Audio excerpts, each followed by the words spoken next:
Order! Order! You are an incorrigible delinquent at times. Behave yourself, man!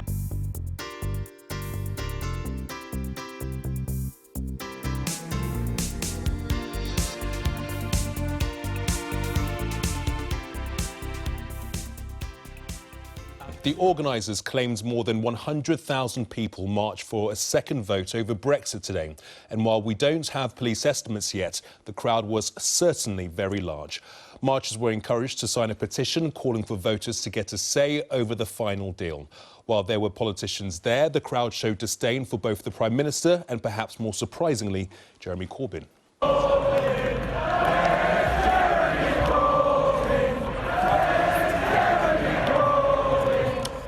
While addressing the rally, campaigner Gina Miller said politicians in Westminster needed to realise that people are not happy. Today is about making sure that our voices are heard loud and clearly. They need to hear that we are the true, authentic voice of Britain. It is not them. They need to hear, not us, not ignore us. We are the ones that love this country. Whether you're young or old, black or white, male or female, straight or gay, live in the country or the city, this is about all of us, about the people.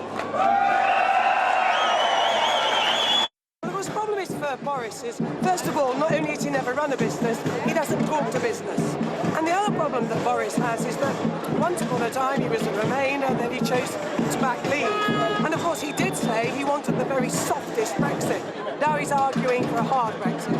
So with Boris, he doesn't know whether he's Arthur or Martha. And I think his views should be constrained and really not valued, I'm afraid to say, even though he's our Foreign Secretary. Well, let's bring in our correspondent, Gerard Tubb. He's been following the story in Westminster. Large turnout today, Gerard, but will it make a difference? Well, they'd like to think so, obviously. People coming from all over the country to this march, organised by a group which called itself People's Vote, is part of a campaign organised to try to get a second vote, to try to, some of the people involved want to overturn the referendum. When you speak to people who were in that march, there was some confusion about what they were there for. The idea was the people's voice. It was the people's vote. But when you asked exactly what they wanted, well, they want to say before we leave the EU. What would that say be? Well, the option to remain in the EU. So clearly, the organisers saying they want a people's vote. A vote for what? A second referendum. What the Commons is looking for, many in the Commons are looking for, the idea of a meaningful vote on whatever deal is agreed before we leave. So there was some confusion there, but it was a well-natured crowd of a great deal of people in the sunshine, well-humoured. Boos as they went past Downing Street. Some consternation that Jeremy Corbyn wasn't speaking, but plenty of people were. And of course, it has, if you like, focused attention once more on the great divide in the UK, Brexit. Which way should we go and how should we go there? And it's something that is exercising, obviously, everybody right up to the cabinet. And Liam Fox has been speaking to Sophie Ridge. We need to be pragmatic about how we actually achieve our exit. The other is to remind our European partners that we're not kidding, that we would walk away rather than accept a bad deal for Britain. Is that true? Would you really walk away over the no-deal scenario? Yes, I think, as I've said before, our European partners would be foolish to believe that because the Prime Minister is very considered, very pragmatic, that she's bluffing. None of us, including me, want no deal. I sincerely hope we get a good deal, and I think that's in the interests of the European Union as much as the United Kingdom. So this march will be seen as a great success by those who want us to stay in the EU. When you look at how it was organised, Stephen Dorrell is the chair of the umbrella group behind it. A vice president is Ken Clarke. That gives you some idea of where it is coming from. People's Vote is what it calls itself. It says that it has the support of a host of other pro-Remain organisations. I've been looking through the organisation of those individual groups, and the majority of them go straight back to that same group organised by Stephen Dorrell and a host of pro-Remainers. So they will see this as an enormous success. The people who were there want their say, they want, as most of them, to stay in the EU. Gerard, thank you. Tens of thousands of anti-Brexit campaigners have marched through central London on the second anniversary of the vote to take Britain out of the EU, demanding another referendum on any final Brexit deal. But if pro-Brexit government cabinet ministers have their way, there could be no deal at all. And it's been reported that last week, Boris Johnson dismissed business concerns with a four-letter word. Porrick O'Brien reports.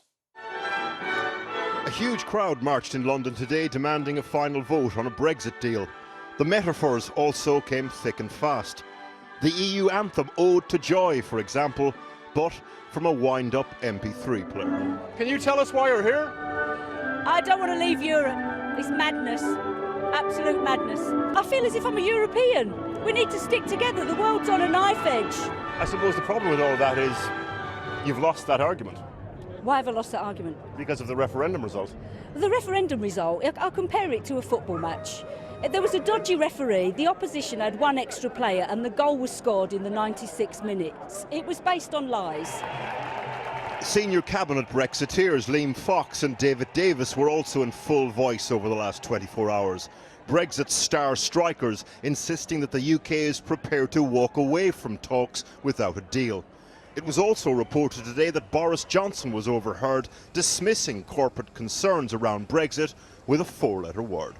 The Foreign Secretary Boris Johnson is nothing if not king of the evocative metaphor. Today he warned the Prime Minister against bog-roll Brexit, soft, yielding, going on forever. For people in this demo though, Brexit, hard Brexit, any sort of Brexit, has all the constituent comfort of sandpaper. I love my country and I see it being vandalised. It's just crazy. Do you feel it quite personally, sort of? Yeah, absolutely, yeah. Absolutely. Yeah. I mean, you know, we're this great country that was doing great, and now it feels like, you know, we're sort of stabbing ourselves in the eye for the wrong reason. On stage, a message to Airbus and today Siemens and BMW, who have reiterated concern over the damage Brexit could do to their business. And my message to them, my message to you, is that Brexit is not a done deal. Brexit is not inevitable. Brexit can be reversed. What do we want? When do we want it? About a mile away in central London, the counter demo. Brexiteers with their very own set of metaphors. When you hear about Airbus and stuff yesterday, threatening to leave with all those jobs with them, how do you react? Bye. Bye? Bye. Bye, Airbus. Yeah, Bye all those thousands of jobs. But there are going to be other jobs there will be other jobs. Everybody I've talked to so far, and they feel insulted that the people above us say, well, we're too silly, we wouldn't have known what we were voting for. No, we knew exactly what we were voting for. Out was out in every way possible. On the second anniversary of Brexit, the megaphones on the street, in cabinet and in boardrooms, larger than life. The fine-tuning that might produce a Brexit palatable for both sides of a divided country, another matter entirely. Well, back now to our main news tonight. Campaigners are calling for a new referendum over the final Brexit deal 2 years after the vote to take Britain out of the EU happened. Joining me now is Femi Oluwole, who's co-founder of the pro-European Union group Our Future, Our Choice. People are saying we voted already. Why do you want another one? Because, quite simply, nobody signs a deal without seeing that deal first. we've had 2 years where the government has been trying to negotiate with the EU. Well, it wasted a couple of months doing a referendum, or doing an election first. But even now, with just a couple of months left, the government still can't decide what position it wants, let alone try and convey that to the EU. And if you ask people, as we've been doing, we've been going to places like Hull, Darlington, where I was born, Swansea, Wolverhampton, places where they voted to leave, and asking Leave voters how they think it's going. They think it's going terribly. And only 11% of people believe this is going well. But isn't it dishonest to say this isn't a second referendum? It is a second referendum because the choice you want is not deal or no deal, it's deal or no Brexit. Calling it a second referendum... It's an in-out referendum, isn't it? Calling it a second referendum doesn't really work, because if you were to ask me, should we have a referendum right now, I would say absolutely not. Simply because... Well, it would be the same as the last one. It would be the same as the last one. You'd be able to say Brexit might mean this, this, or this. Whereas in October, in November, you will have the end of negotiations, you'll have an actual deal to look at, you can see what Brexit means line by line. There'll be no more, Brexit might get us this, Brexit will get us single market access, as Daniel Hannan promised us. We'll actually be able to see Brexit in black and white, and I think that's a far more informed decision than a vote on the theory of do we like the EU or not. Now, we need to know who your organisation is, because there's all sorts of allegations being made about you being funded by big business and George Soros and all the rest of it. I mean, are you funded by Soros? No, if I was funded by Soros... Indirectly? If I was funded by Soros, I probably wouldn't have taken a megabus from Bristol last night. Your organisation? Our organisation is funded by crowdfunding. We have, in fact, I raised a crowdfunder for myself in December, and then our group, Our Future, Our Choice... Exclusively crowdfunding and small donations, or do you also have links to other anti-Brexit organisations which do take money from the likes of Soros and Lord Sainsbury? Yeah. Because you have offices with them, don't you? Yeah. For example, we share an office in Open Britain and Best for Britain. They basically let us squat at their offices. So you do benefit from that? And do you take any money from them? Any donations from them? Or is it just the office space? We take donations from the crowdfunders of Best for Britain, yes. Right, so that could include those big people. I mean, you understand why I'm asking this, because the other side is saying, well, this is all a big sort of elitist plot to try and overturn the will of the people. The crowdfunders are that we get from Best for Britain is their crowdfunder, and the average crowdfunder, the average donations that we get to our crowdfunder is about £30. Yeah. So it's not. But amongst those crowd are the likes of Lord Sainsbury and George Soros, yes? No, the crowdfunder. Okay, George Soros donates to Best for Britain. People, the general public, donate to the crowdfunders. That is money from that funds Our Future, Our Choice. But so we are a crowdfunded organisation. The issue here isn't the fact that we are a crowdfunded organisation. The issue here is, are people getting what they voted for in 2016? OK. Let me go to Hampshire now, and the Conservative MEP Daniel Hannan, of course, a leading Brexiteer. What are you afraid of? If you think you'd win this anyway, why not just agree to it? Yeah, or why not make it a best of 3, or maybe a best of 5, or maybe a regular test like the cricket. You know, we could do it every few years, or a World Cup. I mean, you know, it's wonderful to have people engaged in politics. It's no small feat to get 100,000 people out on the streets, but 17.4 million is a lot bigger than 100,000. Yeah. More people voted Leave than have ever voted for anything. But people do change their minds, don't they, in politics? That's why we have elections every few years. Well, on this occasion, it was made very clear by both sides that this was going to be the one definitive vote. And in fact, people like Vince Cable, Nick Clegg, who, you know, are now campaigning to overturn it, couldn't have been more strenuous and fierce in their language before the vote. But that was always nonsense, this is it. The other. Because, you know, we had a vote to go into Europe, and that was a definitive vote. And now we had a vote to leave Europe, and that's a definitive vote. There's no reason why we can't have another vote in 20 years' time and rejoin, is there? I mean, it would only work if you had a vote on a different proposition. There's no way that you could have a vote on the same issue. Well, I mean, I've lost the sound here. You could obviously have another vote. Can you hear me, Daniel Hannan? Have you? Lost it. Oh dear, I think we've lost the connection. Let me just keep trying. Can you hear me yet? I've lost the. No, I think so. We've got technical gremlins. Let me come back to Femi. I mean, the point Daniel Hannan is making is one, you know, the Brexiteers all make, and there were more of them than there were of you at the referendum. That's the point. You know, how many times are you going to keep asking people before you're satisfied? Well, the question is, are you getting what you voted for? We've been touring the country asking people what they wanted, and the 3 things they wanted were more control, more sovereignty, a better NHS, and to be better off. We're going to get less control because we're going to be copying the rules of the EU for economic reasons, simply because it's easier and cheaper. The trouble is, you're both talking to people who you agree with. They talk to their supporters. You talk to your supporters. That's what I'm. And you both think that's what I'm saying. We haven't. I personally avoid talking to Remainers at all costs. I go to places like Hull, Darlington, Wolverhampton. Ask people who voted for Brexit how they think it's going. They wanted sovereignty and a better NHS and for things to get better. They're going to have less sovereignty because we're going to be copying the rules of the EU, but we will no longer have a say in those rules. And that's not just for the transition period. That's after that, because it will be better and cheaper for businesses to only have to follow a single set of rules. As for the NHS, EU migrants make up 5% of our population and 10% of our doctors. The NHS will suffer with Brexit. We've got to leave it there.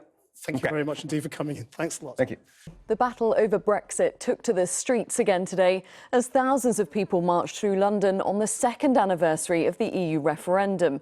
Organisers were calling for a so-called second people's referendum once the final terms of the Brexit deal are agreed. But Foreign Secretary Boris Johnson, an ardent Brexiteer, has urged the Prime Minister to deliver a clean break, what he called a full British Brexit. Our political correspondent Romilly Weeks has more. They'd come to make some noise. Students, pensioners, children, even dogs, in a protest that stretched from Trafalgar Square to Buckingham Palace, all wanting one thing, a vote on the final Brexit deal. As people find out what this means for their jobs, what this means for their families, people's opinion is changing. Would you categorise yourself as a Remoaner?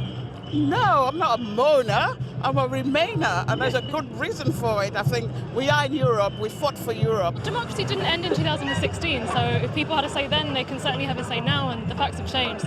The prospect of another referendum is about as appealing to many in this country as the prospect of another election. But not in this crowd. What they want the government to hear as they march noisily past Downing Street is their view that it's making a mess of Brexit, and they won't stay silent on that.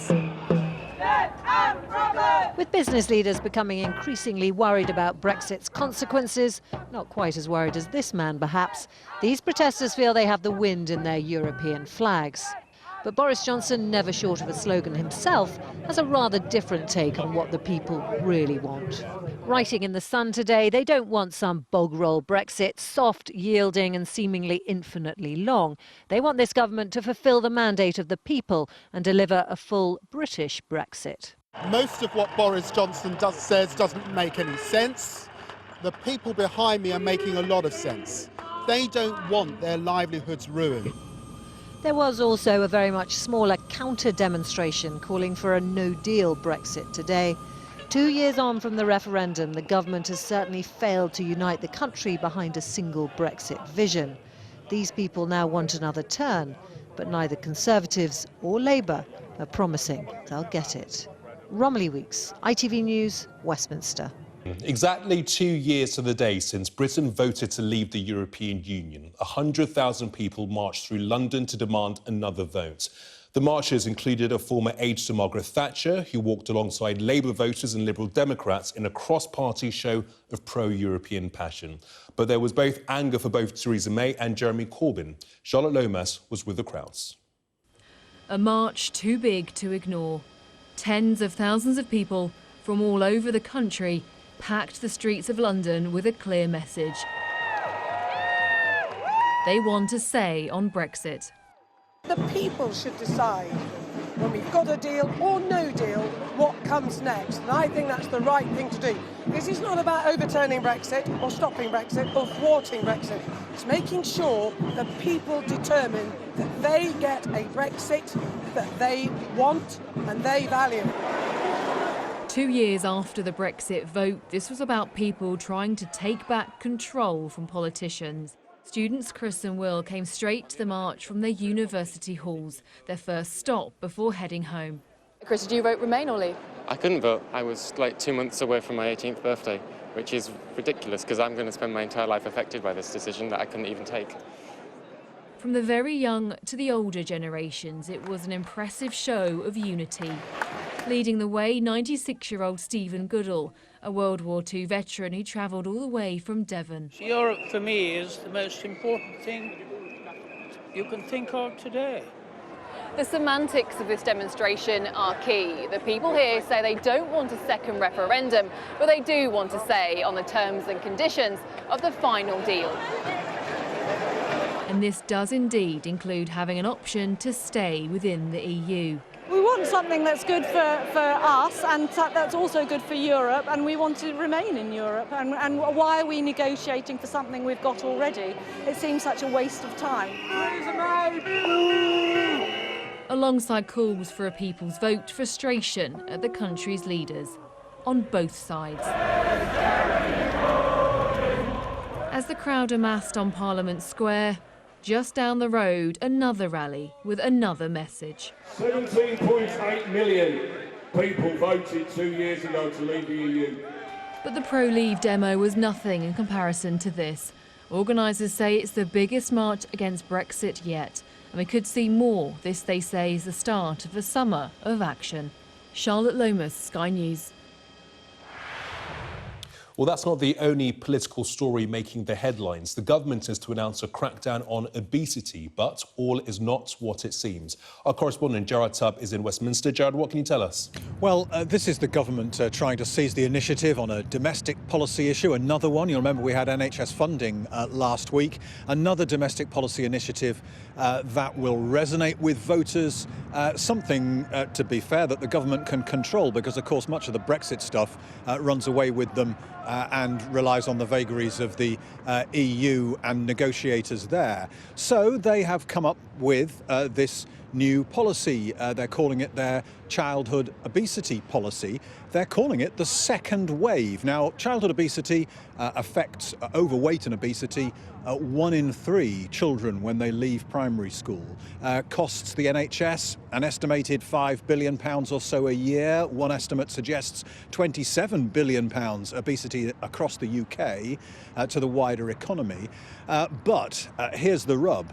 Less than 2 years ago, the government launched its childhood obesity strategy. It said, this is what we're going to do. And pretty much it was just, look, we want the industry, the food and drinks industry, to voluntarily reduce sugar. We're going to encourage them to reduce sugar in foods by 1/5. They also announced the sugary tax, the sugary drinks levy. That had already been announced in the budget that year. Now we're less than 2 years down the line, and they're now calling that the first chapter, and this the second wave. But it isn't. This is an admission, if you like, that the criticism that came less than 2 years ago from people like Sainsbury's, which said it was a missed opportunity, from the King's Fund health think tank that said it was weak. An admission that it wasn't doing what it said on the tin. Now they're going to ban things, a complete change around. They're going to consult on banning energy drinks being sold to children, banning food that's high in sugar, salt and fat from supermarket checkouts, and banning 2-for-1 deals on those. And they're also saying they're going to consult on forcing restaurants, fast food outlets to publish how many calories are in our food. There will be fears over this about it being the nanny state. This touches on personal freedoms, but of course it touches on people's visceral concerns about their family and about wanting a healthier family. So I think Jeremy Hunt will be gambling tomorrow that this is going to be something that will really interest people, a policy they can get behind, and perhaps people will forget about Brexit for a bit. Gerard, thank you. 2 years after the Brexit referendum, huge numbers of people have taken to the streets of London, demanding what they call a people's vote on the final terms of Britain's departure from the EU. The organisers said more than 100,000 people from across the UK took part, and it came as the engineering firm Siemens became the latest manufacturer calling on the government to stay closely aligned with the single market. Senior cabinet ministers again said they are prepared to walk away from the negotiations rather than accept a bad deal. Our political correspondent Ben Wright reports. This was a mobilisation on a big scale. By people who had come to the capital from across the country, many of them hoping Brexit can be stopped. 2 years on from the referendum to leave the EU, the march organisers said more than 100,000 people turned up to demand another vote on the final Brexit deal. Sam is a gardener from Somerset. Ian runs a business in Surrey. I can tell you right now, running two businesses, that this is the last thing I want to be doing on a Saturday. But I'm having to do it because I see that it's the only democratic opportunity I have to make my voice heard. The criticism would be from Leave supporters, look, we've done this. You're trying to rerun the whole argument again. Well, I could take that point, but it's an entirely different context this time. It's not whether we leave or stay, it's what the deal is. First-time protesters joined veteran marchers, fired up by recent warnings from businesses like Airbus and now Siemens about the potential economic costs of Brexit.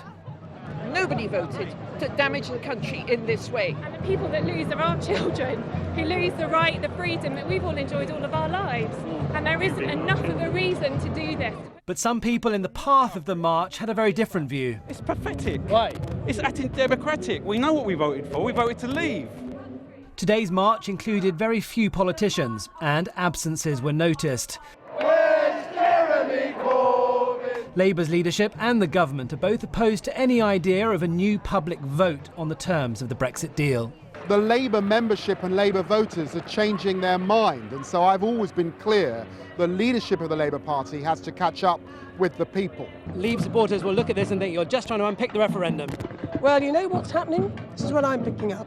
A lot of people who voted Leave are like a lot of people who voted Remain. Really worried now about how this is all playing out as Brexit reality dawns. The tens of thousands of people marching past Theresa May's front door today are adamant that Brexit is not inevitable and can be stopped. But the government insists that Brexit must and will happen. Next week, Theresa May will be back in Brussels for the next round of negotiations. Ministers insist talks are on track, but they're prepared to walk away. The Prime Minister has always said that nothing is agreed until everything's agreed, and that no deal would be better than a bad deal. And I think it's essential, as we enter the next phase of the negotiations, that the European Union understands that and believes it. In another part of Westminster, there was a smaller demonstration in support of Brexit, clashing protests that prove again how divisive the decision to leave the EU remains. Ben Wright, BBC News.